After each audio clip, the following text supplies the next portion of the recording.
Hello दोस्तों, जय श्री कृष्णा, राधे राधे। स्वागत अभिनंदन आपका चित्तौड़ अकेडमी पर। आशा और उम्मीद करता हूँ आप सभी स्वस्थ होंगे, मस्त होंगे और अपने राजस्थान भर्ती यानी आप जिस भी परीक्षा की एग्जाम की तैयारी कर रहे हैं, यानी आपके कांस्टेबल, पटवारी, वीडियो, फोर्थ ग्रेड, जेलर या फिर इत्यादि किसी भी भर्ती परीक्षा की अगर आप तैयारी कर रहे हैं तो जी हाँ साथियों, आपके लिए लेकर आ चुका हूँ मैं राजस्थान जीके का सबसे इम्पोर्टेंट टॉपिक यानी आपके राजवंश। और उसमें आपके रहने वाला है आज जालोर के चौहान, यानी जालोर का चौहान जो आपका टॉपिक रहने वाला है आज आपका कंप्लीट करवा दूंगा। इसमें आपके सभी जो शासक रहे हैं जालोर के चौहान के, वो सभी आपको आपको मैं कंप्लीट करवाने वाला हूँ। और आपको साथ ही साथ बता दूं कि जालोर के चौहान को ही सोनग्राह चौहान भी कहा जाता है, तो आपके एग्जाम में आ जाएगी सोनग्राह चौहान के बारे में। तो वो भी आपके सेम टू सेम ये दोनों एक जैसे ही रहने वाले हैं। तो साथियों बात करें हम सबसे पहले जालोर के चौहान की, तो जालोर के चौहान को हमने अभी बात करी है कि जालोर के चौहान को सबसे पहले हम क्या कहते हैं, और सोनग्राह चौहान। यानी इनका दूसरा नाम क्या है, हम किससे जानते हैं इनको, सोनग्राह चौहान नाम से। सोनग्राह चौहान, यानी ये जो नींव है, ये इन इस राजवंश की नींव किसने रखी थी, तो वो रखी थी आपके कीर्तिपाल ने। कीर्तिपाल ने इसकी नींव रखी थी सबसे पहले, यानी सबसे पहले जो अपने राजा होता है, शासक होता है, उसे हम बोलते हैं कि इसने इस राजवंश की नींव रखी। जैसे आपके मेवाड़ वंश की बप्पा रावल ने, तो इस प्रकार से जालोर चौहान की आपके कीर्तिपाल ने रखी थी। और साथियों आपको मैं बता दूं कि जो कीर्तिपाल है इसे नैन्सी ने, यानी अपना जो नैन्सी है, अपना मतलब हम समझ सकते हैं कि अपना जो इतिहास का नैन्सी था, मुनोत नैन्सी, उसने नैन्सी की ख्यात एक उसने ग्रंथ लिखा। उसमें बताया है कि कीर्तिपाल को इन्होंने महान राजा यानी महाराजा की उपाधि दी थी। ये यहाँ पर क्लियर होता है। हम बढ़ते हैं नेक्स्ट अपने, जो सबसे शुरू करते हैं। सबसे पहले हम अपने कीर्तिपाल यानी कीटू जो फर्स्ट शासक था उससे हम शुरू करते हैं अपने जालोर के चौहानों का। तो यहाँ पर अपने दोस्तों के साथ इस क्लास को शेयर कर लीजिएगा। ये जो पूरी क्लास है, ये जो आज की पूरी क्लास है, पूरी की पूरी क्लास आपके लिए इंपॉर्टेंट रहने वाली है। जालोर के चौहान के आप पूरे डिटेल में आज आप पढ़ लेंगे और आपको एक भी कंफ्यूजन नहीं रहने वाला है, क्योंकि सभी कंफ्यूजन आपके आज क्लियर हो जाएंगे। और हर एक शासक को हम डिटेल में पढ़ेंगे, जितना उसके बारे में डिटेल हमें प्राप्त है वो सभी डिटेल हम आपको बता देंगे। और आपके एग्जाम में ऐसा नहीं है कि हम कोई कहानी बनाएंगे, वो नहीं। आपके पूरी की पूरी जो एग्जाम में आने वाले हैं वो सभी तथ्यों के साथ हम यहाँ पर बात करने वाले हैं। तो सर जी शुरू करते हैं अपने पहले शासक के साथ, कीर्तिपाल, यानी आपके कीटू फर्स्ट भी कहा जाता है। कीर्तिपाल का कहीं कहीं नाम कीटू फर्स्ट मिलता है, कीटू प्रथम। तो याद यहाँ पर हमने अभी बात करी कि नैन्सी ख्यात में मोहम्मद नैन्सी ने इन्हें एक उपाधि दी थी महाराजा की। और इसके बाद अगर हम बात करें तो कीर्तिपाल ने सबसे पहले शुरुआत की थी अपने मेवाड़ पर आक्रमण करके। कीर्तिपाल ने मेवाड़ पर आक्रमण किया था, सबसे पहले मेवाड़ पर आक्रमण। उस समय मेवाड़ का राजा कौन था, तो मेवाड़ का राजा उस समय था सामंत सिंह। मेवाड़ शासक कौन था, सामंत सिंह। और कब किया था ये हमला, तो 1172 में।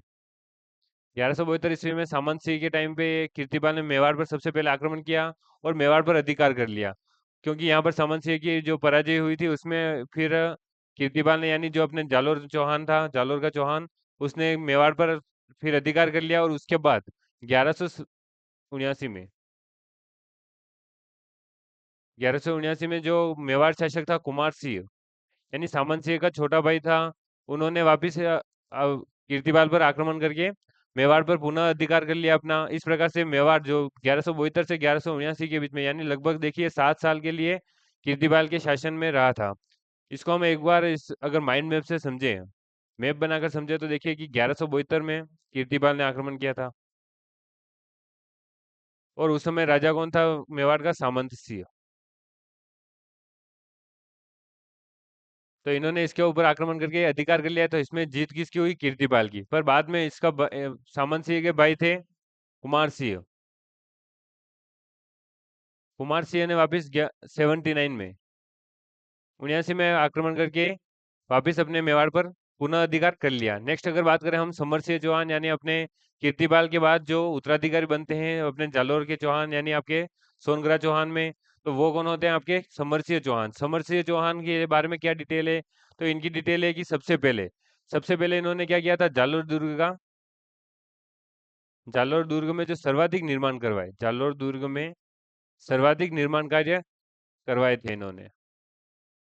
आपके एग्जाम में प्रश्न आ सकता है कि जालोर दुर्ग में सर्वाधिक निर्माण करवाने वाला शासक कौन था, तो समरसिंह चौहान। और जालोर दुर्ग को मजबूती प्रदान करी, मजबूती प्रदान की, मतलब इतने स्थापित कला के कार्य इन्होंने किए इस जालोर दुर्ग में। तो इनका अलग से ये काम है। तो अगर बात करें हम इनके बाद में जो उत्तराधिकारी आते हैं वो है उदय सिंह चौहान। उदय सिंह चौहान कौन थे, तो उदय सिंह चौहान थे आपके समर सिंह चौहान के उत्तराधिकारी।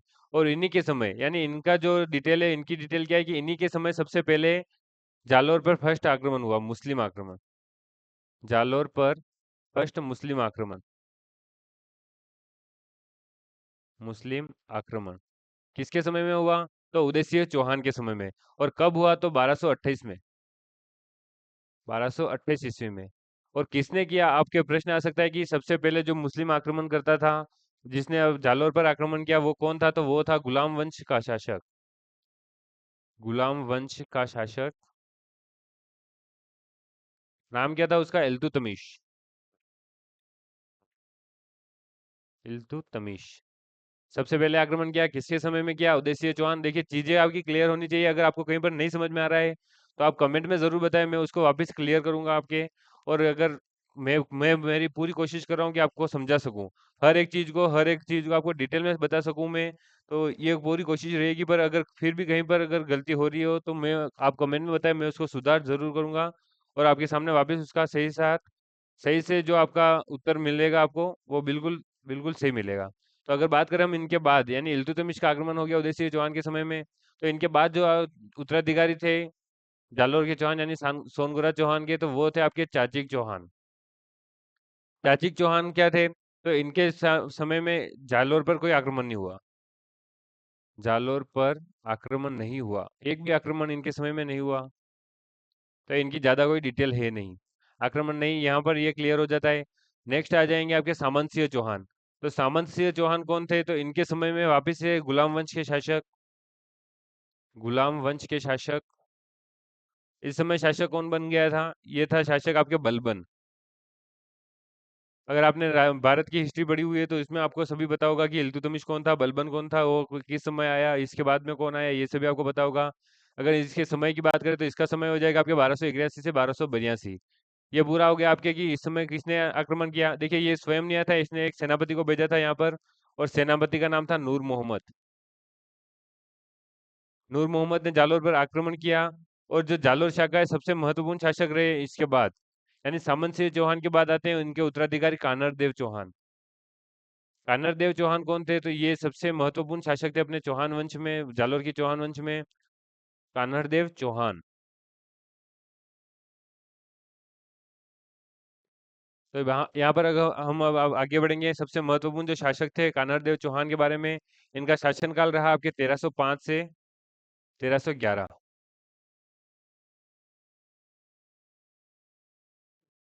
ये सामंत सिंह के उत्तराधिकारी, सबसे पहली बात क्या है कि सामंत सिंह के उत्तराधिकारी थे। आपके एग्जाम में आ सकता है कि सामंत सिंह का उत्तराधिकारी कौन था? तो कान्हड़ देव चौहान थे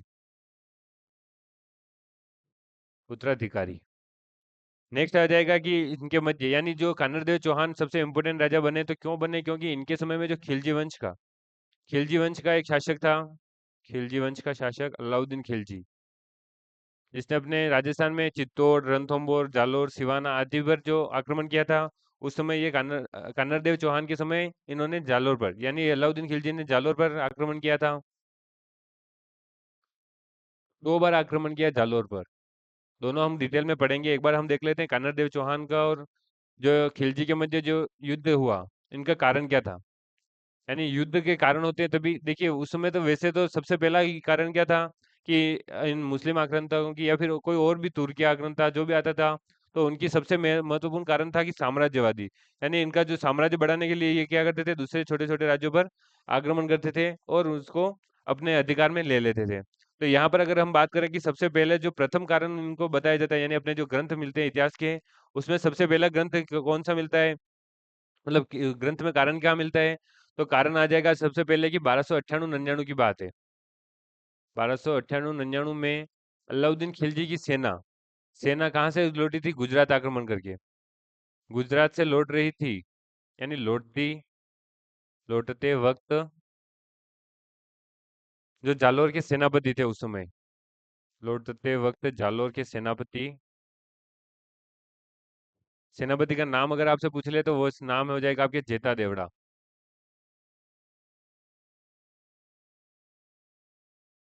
क्या नाम हो जाएगा? जेता देवड़ा। तो ये जो सेनापति थे, इन्होंने क्या किया उस समय? जो सेना वापस लौट रही थी गुजरात से, तो उस समय इन सेनापति ने जेठा देवड़ा ने क्या किया था, तो सेना पर आक्रमण कर दिया इन्होंने। यानी जो अलाउद्दीन खिलजी की सेना थी वो गुजरात से आ रही थी, उस पर आक्रमण कर दिया, क्योंकि इन्हें लगा था कि हमारा छोटा राज्य तो हमारे ऊपर भी ये आक्रमण कर सकते हैं। तो इन्होंने सामने से उस पर आक्रमण कर दिया। और 1305 में जो युद्ध हुआ था, 1305 में जो जालोर पर पहला आक्रमण हुआ था इनका, उसका सबसे पहला कारण क्या बना, यही पहला कारण, प्रथम कारण। यहाँ पर अपने प्रथम कारण क्लियर हो गया। अगर बात करें हम द्वितीय कारण की, तो प्रथम एक बार हम देख लेते हैं कि प्रथम कारण के बाद जो युद्ध हुआ था उसमें कौन आया था। तो सबसे पहले हम देख लेते हैं एक बार प्रथम युद्ध।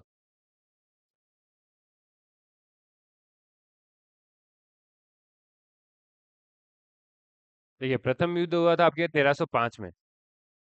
कब हुआ था? 1305 में। यानी अलाउद्दीन खिलजी का अपने जालोर पर सबसे पहला जो आक्रमण हुआ था वो था आपके 1305 में।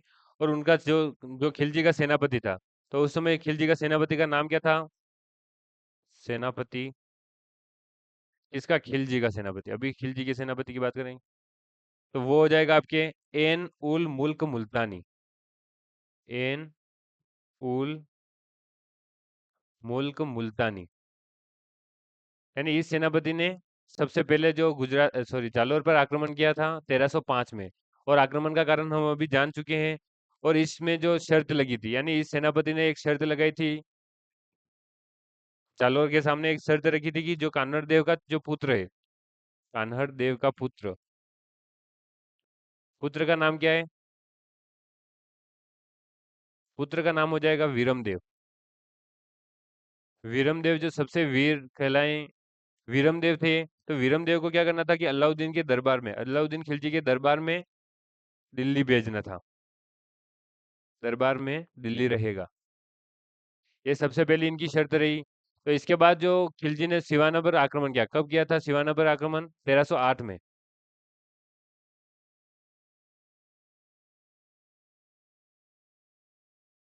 खिलजी का सिवाना आक्रमण हुआ 1308 में। देखिए, हम धीरे धीरे समझेंगे, अगर आपको समझ में आ रहा है तो आप थोड़ी स्पीड भी तेज कर सकते हैं, पर स्किप मत कीजिएगा। क्योंकि स्किप करने से क्या होगा कि आपके बिल्कुल आपके छूट जाएगा पीछे वाला जो हमने डिटेल में देखा है। तो खिलजी का जो सिवाना आक्रमण हुआ था वो कब हुआ था? 1308 में। और इस समय जो सिवाना के जो दुर्ग के जो हम बोल सकते हैं, उस समय सिवाना का जो शासक था, सिवाना के उस समय शासक कौन थे? सिवाना के शासक, तो इनका नाम था शीतल देव पवार। शीतल देव पवार। शीतल देव पवार और खिलजी का जो सेनापति, यानी खिलजी ने आक्रमण किया तो उसमें जो सेनापति था खिलजी का, खिलजी का सेनापति, वो था आपके कमालुद्दीन गुर्ग। कमालुद्दीन गुर्ग। यानी अब देखिए किस किस किस के मध्य में ये युद्ध हो रहा है, शीतल देव पवार और कमालुद्दीन गुर्ग के मध्य में। पर इसमें क्या होता है कि शीतल देव पवार के साथ एक जो विश्वासघात या फिर हम धोखा बोल सकते हैं, वो किसने दिया? बावला या बांचला पवार ने। कहीं पर इसका नाम मिलता है बावला पवार या फिर बांचला पवार। बांचला पवार।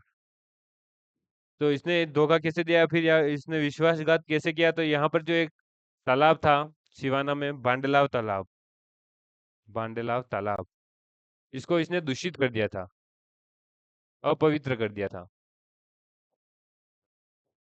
इस प्रकार से जो वहां की सेना थी उसमें हड़कंप मच गया फिर। और इसने इस प्रकार से बावला पवार ने शीतलदेव पवार के साथ क्या किया? विश्वासघात किया। और सिवाना दुर्ग पर आक्रमण, हम सिवाना को बीच में क्यों पढ़ रहे हैं ये आपको पता ही होगा कि जालोर दुर्ग के बीच में हम सिवाना को पढ़ने का कारण एक ही है कि सिवाना दुर्ग को, सिवाना दुर्ग, देखिए ये इंपॉर्टेंट लाइन है आपकी। सिवाना दुर्ग जालोर दुर्ग का, जालोर दुर्ग की कुंजी कहलाता है, कुंजी कहलाता है। इस प्रकार इस कारण से ही अलाउद्दीन खिलजी ने सबसे पहले एक बार सिवाना दुर्ग पर आक्रमण करवाया और फिर उसने योजना बनाई कि जालोर दुर्ग पर आक्रमण करेंगे। क्योंकि अगर आपको जालोर दुर्ग किसी को उसमें जीतना था तो उससे पहले उसको सिवाना के दुर्ग को जीतना बहुत आवश्यक था। और इसी समय सबसे पहले जालोर सिवाना में जो सबसे पहला जो साका हुआ था वो किसके नेतृत्व में हुआ? शीतल देव के नेतृत्व में। अगर हम बात करें केसरिया हुआ, केसरिया हुआ आपके शीतल देव के नेतृत्व में, शीतल देव। और इसमें होता जौहर हुआ, तो जौहर किसके नेतृत्व में हुआ? तो अगर जौहर की बात करें तो जौहर हो जाएगा आपके मेणा आदि, इनके नेतृत्व में वहां पर जौहर हुआ था। तो इस प्रकार हमने अभी तक क्या क्या चीजें क्लियर कर ली है। पहला आक्रमण का कारण, दूसरा आपके सिवाना आक्रमण, पहला आक्रमण हुआ था, कौन सेनापति था, ये सभी चीजें अभी तक हमने क्लियर कर ली है। अगर हम नेक्स्ट देखेंगे तो नेक्स्ट कौन सा आ जाएगा, आपके खिलजी का द्वितीय आक्रमण। यानी जो सबसे इंपॉर्टेंट रहता है अपने जालोर के चौहान के इतिहास में, सबसे इंपॉर्टेंट कौन सा है, जालोर का जो द्वितीय आक्रमण हुआ था खिलजी का जालोर पर, वो 1311 में हुआ। सबसे पहले ये चीज क्लियर हो जाती है। और इसके बाद अगर हम बात करें तो इस समय सेनापति कौन था खिलजी का, तो इस समय सेनापति आया था आपके शम्स का। पर शम्स का आया था आपके 1310 में, 1311 में आक्रमण करना था, तो 1310 में यानी एक साल पहले वहां पर आया था शम्स का। तो इसने वो वीरम देव, यानी सबसे पहले तो वीरम देव आ जाएंगे, और इसके बाद आ जाएंगे आपके मालदेव। मालदेव कौन थे, ये मालदेव सोनगर, आपके मुच्छला मालदेव भी कहा जाता है इनको, इनका दूसरा नाम मिलता है मुच्छला मालदेव। मालदेव राठौड़ अलग है, मालदेव सोनगरा दोनों अलग अलग है। तो वीरम और मालदेव सोनगरा ने क्या किया, शमशगां को पराजित करके बंदी बना लिया। और इसके बाद जो अलाउद्दीन खिलजी ने अपने, हमने अभी बात करी कि जो सिवाना दुर्ग जीता था, तो उस पर एक नियुक्त किया था कमालुद्दीन गुर्ग को, यानी जो सेनापति बन के आया था उसी को वहां पर अब नियुक्त कर दिया था। तो वो उसको जालोर आक्रमण के लिए वापस नियुक्त किया। यानी अपने जो द्वितीय आक्रमण में जो वापस सेनापति आता है वो कौन होता है, सेनापति आता है कमालुद्दीन गुर्ग। क्योंकि पहले जिसको यहाँ पर देखिए चुना गया था, यानी नियुक्त किया गया था कि जालोर पर आक्रमण करेगा 1311 में, वो था शम्स खां। पर उसको वीरमदेव और मालदेव, मुच्छला मालदेव ने पहले ही 1310 में उसको बंदी बना लिया था पराजित करके। तो उसके बाद अलाउद्दीन खिलजी ने कमालुद्दीन गुर्ग को वापस जालोर आक्रमण के लिए नियुक्त किया। और 1311 में आपके द्वितीय आक्रमण शुरू हुआ। यानी खिलजी का जो द्वितीय आक्रमण हुआ था आपके किसके ऊपर, जालोर के ऊपर। तो ये यहाँ पर चीजें आपकी क्लियर हो गई होगी। और अगर हमने, हाँ एक पीछे बात छोड़ दी हमने कि सिवाना दुर्ग पर, सिवाना दुर्ग पर जो आक्रमण हुआ था, तो उस सिवाना दुर्ग पर आक्रमण करने के बाद, सिवाना दुर्ग पर आक्रमण करने के बाद क्या किया था कि उसका नाम बदल दिया था अलाउद्दीन खिलजी। अलाउद्दीन खिलजी ने नाम बदल दिया, सिवाना का नाम कर दिया था सिवाना। इसका नाम बदल कर क्या रखा था उसमें, फेराबाद। देखिए चित्तौड़ का नाम क्या किया ये आप कमेंट में बताएंगे। चित्तौड़ पर आक्रमण किया था और उसका भी नाम बदला था, तो उसका नाम क्या रखा था वो आप कमेंट में जरूर बताना। अगर हम बात करें यहाँ पर, अगर द्वितीय आक्रमण में, तो ये जो शमशकां को पराजित किया था, यहाँ पर कौन सा युद्ध हुआ था, ये मलकाना का युद्ध, मलकाना का युद्ध कहा जाता है इसे। यानी वीरमदेव ने जो शमशकां को पराजित किया था 1310 में, ये मलकाना का युद्ध कहलाता है।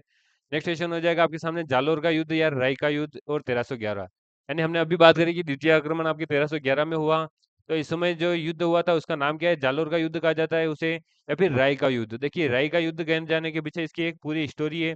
और स्टोरी किस प्रकार है कि सबसे पहले देखिए कि अलाउद्दीन खिलजी ने पूरी एक सेना का, एक बार हम समझ लेते हैं एक मैप के माध्यम से। देखिए ये जैसे एक माना कि जालोर का दुर्ग है, तो इसके चारों तरफ अलाउद्दीन खिलजी ने अपनी सेना बिछा दी थी, ठीक है। तो यहाँ पर एक क्या हुआ कि ये जो जालोर का दुर्ग निर्माण चल रहा था, तो इसकी बाकी सभी तो दीवारें मजबूत बन गई, पर इसमें एक जो कोना था, हम कोना बोल सकते हैं या फिर एक साइड बोल सकते हैं, वो इसकी मजबूत नहीं बनी थी। मतलब बनी ही नहीं थी उस समय। तो उसमें जो राजा थे कानर देव चौहान, उन्होंने सोचा कि अलाउद्दीन खिलजी का जो आक्रमण हुआ है, तो वो एक साइड की जो दीवार नहीं बनी है उस समय, उस साइड से वो आक्रमण कर सकते हैं। तो उसने यहाँ पर क्या किया उस समय उस राजा ने, कि यहाँ पर कच्ची मिट्टी और गोबर से, कच्ची मिट्टी और गोबर से इस जो दीवार थी इसको पूरा का पूरा बना दिया सेम टू सेम दूसरी दीवार के जैसे। पर इसको अब बाहर ये जो सेना थी, इसको नहीं पता था कि वो दीवार कौन सी है। तो इसमें भी एक वापस विश्वासघात करने के लिए एक आदमी आया। तो वहां पर ये आदमी कौन आया था, तो देखिए वापिस हम इसको वापिस शुरू से देखते हैं कि जालोर का युद्ध है, यहाँ पर शासक बन जाएंगे आपके कानर देव। उस समय शासक कौन थे, कानर देव। सेनापति था आपकी कमालुद्दीन गुर्ग। किसका सेनापति, अलाउद्दीन खिलजी का। और अब यहाँ पर धोखेबाज कौन था, या फिर हम बोल सकते हैं विश्वासघात किसने किया, तो वो था आपके बिक्का दहिया। बिक्का दहिया, बिक्का दहिया ने क्या किया यहाँ पर कि इसने जो ये राज था कि एक दीवार इसकी कमजोर है या फिर ये टूट सकती है, यानी पूरा का पूरा जो आपके जालोर दुर्ग था वो बहुत मजबूत दुर्ग था। तो उस पर ये सेना आक्रमण करके भी उसे तोड़ नहीं पाई। तो जो एक दीवार ये कमजोर थी, इसके बारे में धोखेबाज जो बीका दहिया था, इन्होंने जाकर कमालुद्दीन गुर्ग को या फिर इनकी सेना को बता दिया। तो इसके बाद क्या किया कि ये, पर इनको भी यानी जो बीका दहिया थे, इनको भी नहीं पता था कि ये जो दीवार है वो कौन सी दीवार है। यानी चारों तरफ इसको ये पता था कि ये एक दीवार अब यहाँ पर कमजोर है, मजबूत दीवार नहीं है, पर ये नहीं पता था कि वो दीवार कौन सी है। तो इसके लिए इन्होंने क्या किया, जो मुस्लिम सेनापति था, यानी इनका जो खिलजी का जो सेनापति था, उसने ऐसे किया कि जो पूरा ये राई का युद्ध क्यों कहा जाता है ये बता रहा हूँ मैं आपको। तो पूरे जो जालोर रहे, जालोर जो पूरी एक राज्य था, इसके अंतर्गत इन्होंने अपने सिपाहियों को भेजकर पूरी की पूरी जो राई थी, उन्होंने वो राई खरीदवा ली वहां से पूरे राज्य से। और राई खरीद कर क्या किया कि जो मुंह मांगे दाम थे, मुंह मांगे दाम थे, वो देकर वो सारी की सारी राई खरीद ली। और इस दुर्ग के चारों तरफ, इस दुर्ग के चारों तरफ वो उन्होंने राई छिड़क दी, पानी और राई छिड़क दिए। तो उससे क्या हुआ कि जो गोबर और मिट्टी वाला जो बाग था, वहां पर राई के बीज अंकुरित हो गए, यानी जो उगने लग गए थे। तो इस प्रकार से वो पता चला कि ये जो दीवार है वो कमजोर दीवार है। तो यहाँ से वो आक्रमण हुआ। तो इस प्रकार एक कहावत भी आपने सुनी की होगी कि राई के भाव तो रात में चले गए, या फिर राई का भाव रात में गया। तो ये क्यों कहा जाता है, क्योंकि उसी रात राई की जरूरत थी। बाद में वापिस एक जो लालची, हम बोल सकते हैं कहानी भी होगी या फिर कुछ भी हो सकता है फिर, पर उस समय एक जो लालची आदमी था, उसने अपनी राई, जो बची हुई राई थी, वो लेकर उस सिपाही के पास गया और उसने बोला कि ये राई मैं अपनी मुंह मांगी कीमत में बेचना चाहता हूँ। तो सिपाही ने कहा कि राई का भाव भाव रात में गया। तो इस प्रकार से ये पूरी चीज अलग अलग चीज हो गई। यानी इसको राई का युद्ध क्यों कहा जाता है, ये आपको चीजें यहाँ पर क्लियर थी, क्लियर करनी थी, तो मैंने ये यहाँ पर कर दी। बात करें हम जालोर का युद्ध 1311 में, तो इसके शासक हो जाएंगे आपके कानरदेव जालोर के। और सेनापति अलाउद्दीन खिलजी का सेनापति हो जाएगा कमालुद्दीन गुर्ग। और आपके जो विश्वासघात था वो किसने किया, बीका दहिया ने। बीका दहिया की पत्नी का नाम था, बीका दहिया की पत्नी का नाम क्या था, हीरा दे। हीरा दे ने क्या किया कि अपने जो बीका दहिया जो विश्वासघात करके आया था, उसी पति की उसने हत्या कर दी। तो हीरा दे क्या कौन है, राष्ट्रभक्त थे, जिन्होंने बीका दहिया के विश्वासघात करने पर उसे वहीं पर हत्या कर दी। और यहाँ पर जो आक्रमण हुआ था, उसके बाद जो केसरिया केसरिया हुआ था, वो किसके नेतृत्व में हुआ, तो वो हो जाएंगे आपके कानर देव। और जौहर किसके नेतृत्व में हुआ, तो जेतल दे, जेतल दे। यहाँ तक ये जालोर के युद्ध की जो सेकंड जो युद्ध हुआ था 1311 में, ये चीजें आपकी क्लियर हो गई है। तो यहाँ पर आपको मैं बता दूं कि जो इसका नाम है, तो ये अलाउद्दीन खिलजी ने यहाँ पर भी आक्रमण करके इसका नाम चेंज किया था। जैसा कि आपके सिवाना में खैराबाद किया था, चित्तौड़गढ़ में क्या किया वो आपको कमेंट में बताना है। और मैं आपको बता दूं कि जो जालोर का युद्ध पर आक्रमण करके इसका नाम बदला था, वो नाम रखा था इन्होंने जालोर, जलालाबाद, जलालाबाद। और इसके बाद जो अलाउद्दीन खिलजी ने जालोर में एक परमार बोझ से निर्मित एक संस्कृत पाठशाला थी को तोड़कर एक मस्जिद का निर्माण करवाया, जिसे तोपखाना मस्जिद कहते हैं। और कान्हड़ देव के जो इतिहास की जानकारी मिलती है, यानी अपने को जो ये सभी इतिहास की जानकारी मिलती है, वो कहाँ से मिलती है, तो कान्हड़ देव प्रबंध, कान्हड़ देव प्रबंध। इसके रचयिता या फिर लेखक कौन है, तो वो हो जाएंगे आपके पद्मनाभ। पद्मनाभ कौन थे, पद्मनाभ थे आपके कानरदेव के एक दरबारी विद्वान थे। और इस प्रकार हमने यहाँ पर ये जाना कि जालोर के चौहान के जो सोनग्रा चौहान थे, इनके संस्थापक कौन थे, कीर्तिपाल। और सबसे प्रतापी शासक में हमने कानरदेव को गिना। और इस प्रकार से यहाँ पर पूरा का पूरा आपके जालोर का जो इतिहास था आपने कंप्लीट कर लिया है। अगर आपको कहीं पर कोई चीजें नहीं समझ में आई हो, मैंने कोई गलत समझा दी हो, तो आप कमेंट में जरूर बताएं, मैं उसको सुधार करने की जरूर पूरी कोशिश करूंगा। तो साथियों मिलते हैं नेक्स्ट क्लास में, तब तक के लिए जय हिंद जय भारत।